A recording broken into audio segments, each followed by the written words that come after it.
Is that their ideal model for civil liberties?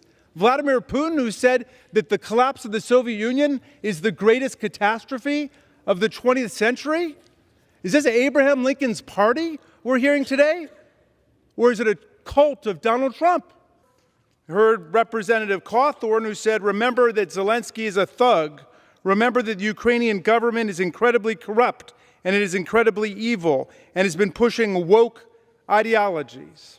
Heard it from Steve Bannon, who said, no Republican should vote for any money for Ukraine, $0 for Ukraine. We're hearing it from other candidates around the country. J.D. Vance says, I got to be honest with you, I don't really care what happens to Ukraine, one way or the other. Madam Speaker, the democratic world is under siege by Vladimir Putin and his filthy army, which is murdering children, raping women, killing civilians. Ukrainian people and President Zelensky have asked for our help.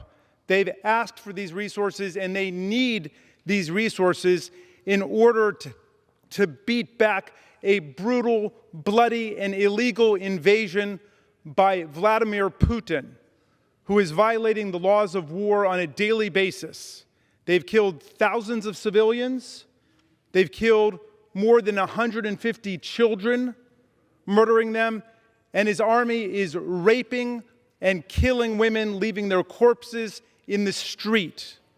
And so we have a democracy trying to defend its sovereign borders against an autocrat who wants to rebuild the Russian Empire.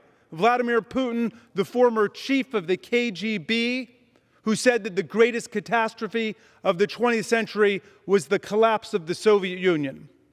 And we were hoping that we would have a unanimous bipartisan statement today in favor of aid to the besieged people of Ukraine. But instead, we get more voices of defeatism, pessimism, and gloom.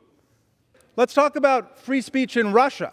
More than 15,000 people arrested and detained as they crush the anti-war movement in Russia, as he jails political opponents in Russia. And they haven't said a word about that. Have they said anything about the opponents of the war in Russia who've been thrown into jail? No. They're talking about a board in America that I wasn't even aware existed, I'm not sure it does, that has never thrown anybody into jail. Is this Abraham Lincoln's party we're hearing today? Or is it a cult of Donald Trump?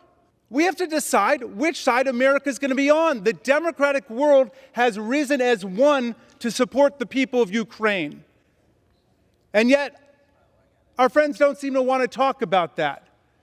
They don't want to seem to support this effort, which is extraordinary to me, as the people of Ukraine are doing whatever they can to fight this naked, illegal aggression, this unilateral war of aggression, unprovoked, unjustified, a violation of international law in every way.